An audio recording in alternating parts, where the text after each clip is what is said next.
As for Bilal, he held a position that was not just an honor for Islam alone, although Islam is most deserving of it, but it was an honor for all of humanity. He endured the harshest forms of torture with the steadfastness of the great righteous ones. It was as if God made him an example that the darkness of skin and the bondage of slavery cannot diminish the greatness of the soul if it finds its faith, holds fast to its Creator, and clings to its right. Bilal gave a profound lesson to those in his time, and, in all times, to those of his religion and of every religion. A lesson whose essence is that the freedom and sovereignty of conscience cannot be sold for the earth full of gold, nor for its fullness of torment. He was placed naked on burning embers so that he would deviate from his religion or falsify his conviction, but he refused. The messenger, peace and blessings be upon him, and Islam made this weak Abyssinian slave a teacher for all of humanity in the art of respecting conscience and defending its freedom and sovereignty. They would take him out in the midday heat, when the desert turns into a deadly hell. They would throw him naked onto its scorching pebbles.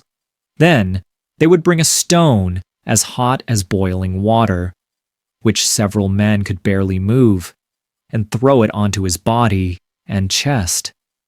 This brutal torture was repeated every day until some of the hearts of his tormentors softened out of horror at his suffering.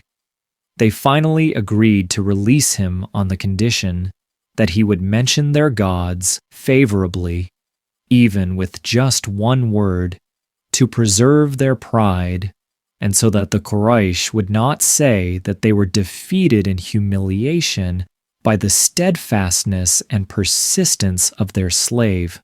But even this single fleeting word that he could have uttered insincerely and bought his life with, without losing his faith or abandoning his conviction.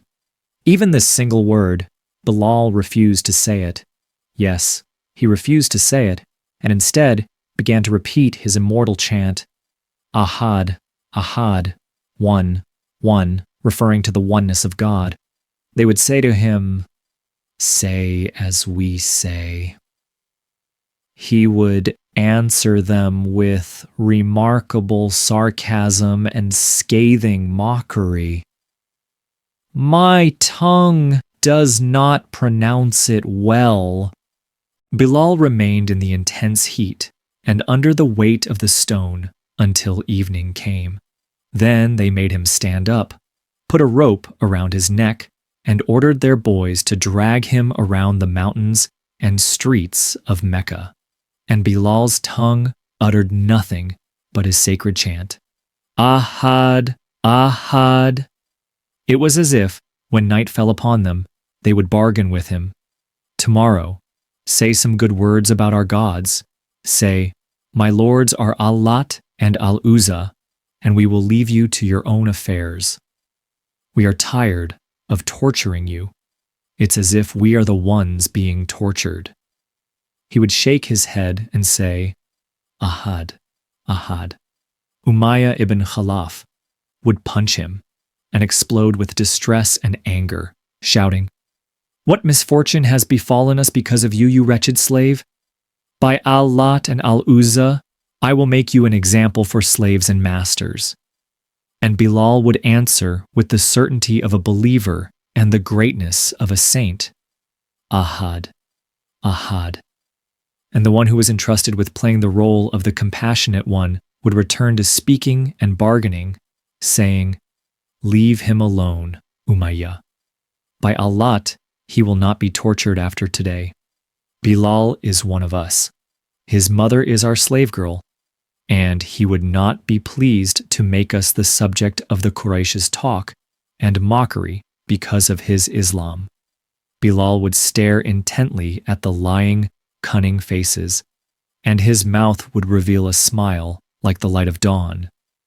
He would say with a calmness that would shake them like an earthquake, Ahad, Ahad. The morning would come, and noon would approach. Bilal would be taken to the hot sand, patient, seeking reward from God, steadfast and firm. Abu Bakr al-Siddiq went to them while they were torturing him and shouted at them, "Are you killing a man for saying, 'My Lord is God'?" Then he shouted at Umayyah ibn Khalaf, "Take more than his price and leave him free."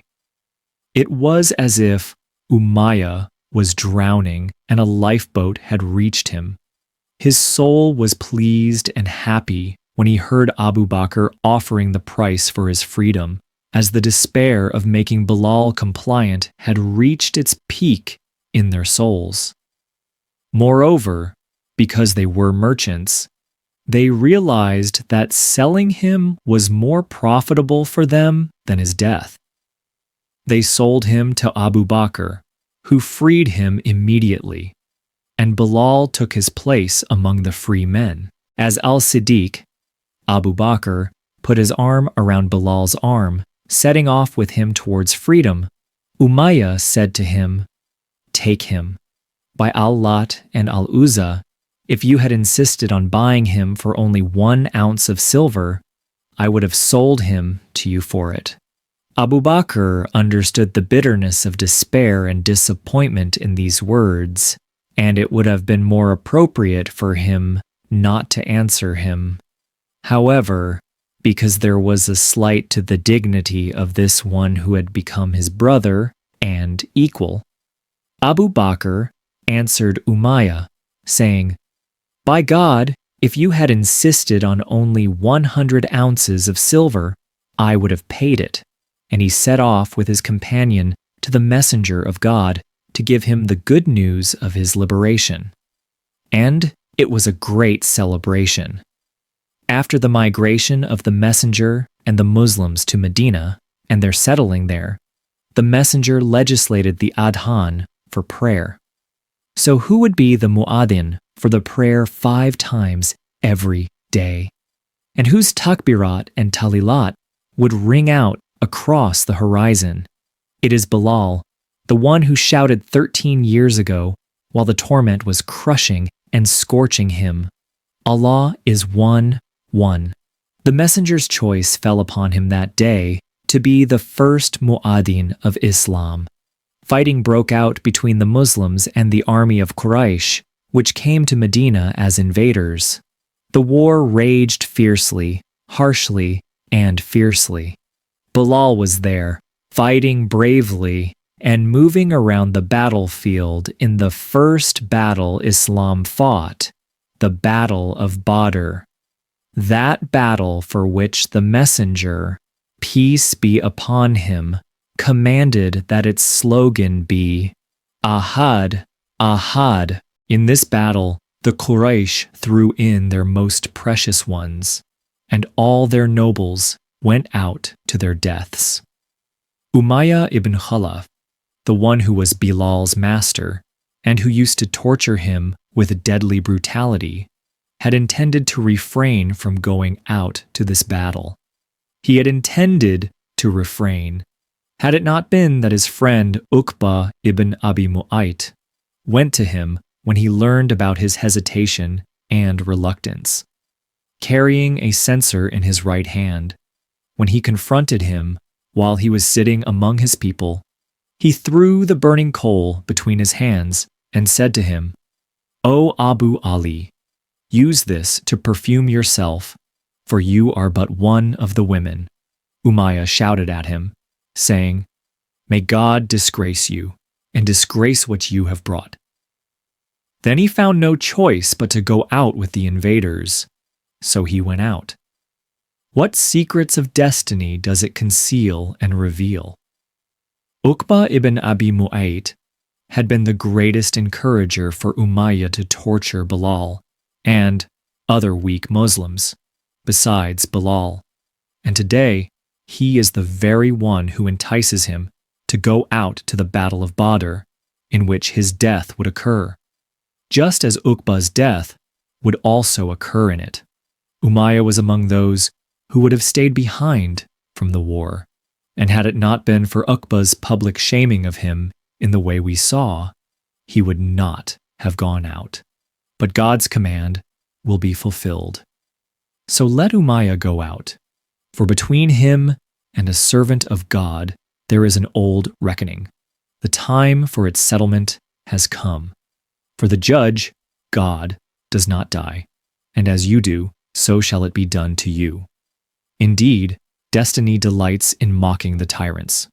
For Uqba, whom Umayyah used to listen to for incitement, and hasten to his desires in torturing the innocent believers, is the very one who would lead Umayyah to his death. And by whose hand? By the hand of Bilal himself, Bilal alone. The same hand that Umayyah had shackled, and whose owner he had inflicted with pain through beating and torture. With this very hand, today, in the battle of Badr, it was on a rendezvous that destiny had perfectly timed, with the tormentor of Quraysh, who humiliated the believers with oppression and enmity. And this is exactly what happened. When the fighting began between the two sides, and the Muslim side of the battle resounded with their slogan, Ahad, Ahad, Umayyah's heart was torn out, and the warning came to him. Indeed, the word that a slave used to repeat yesterday, under the weight of torture and horror, had today become the slogan of an entire religion and the slogan of the whole new nation. Ahad, Ahad? Is it like this? With this speed and this great growth? The swords clashed, and the fighting raged intensely. As the battle neared its end, Umayyah ibn Khalaf spotted Abdurrahman ibn Auf, the companion of the messenger of God. He sought his protection and asked him to be his prisoner, hoping to save his life. Abdurrahman accepted his offer and granted him protection. Then he walked with him amidst the clamor to the place of the prisoners. On the way, Bilal spotted him and shouted, saying, "The head of disbelief, Umayyah ibn Khalaf! I will not survive if he survives!" He raised his sword to cut off the head that had long been burdened by arrogance and pride, but Abdurrahman ibn Auf shouted at him, "O Bilal, he is my prisoner!" A prisoner while the war is still raging? A prisoner while his sword is dripping with blood from what he was doing just moments ago to the bodies of the Muslims? No, in Bilal's opinion, that was a mockery of reason. And Umayyah had laughed and mocked enough. He mocked so much that he left no remnant of mockery to save for a day like this. This predicament, this fate. Bilal realized that he could not single-handedly breach the protection of his brother in faith, Abdurrahman ibn Auf. So he shouted at the top of his voice to the Muslims, "O helpers of God, the head of disbelief, Umayyah ibn Khalaf, I will not survive if he survives." A group of Muslims whose swords dripped with death came forward and surrounded Umayyah and his son. Abdurrahman ibn Auf could not do anything. In fact, he could not even protect his arms, which the throng had pushed aside. Bilal cast a long look at Umayyah's corpse, which had fallen under the striking swords, then hurried away from him, his resonant voice shouting, "Ahad, Ahad."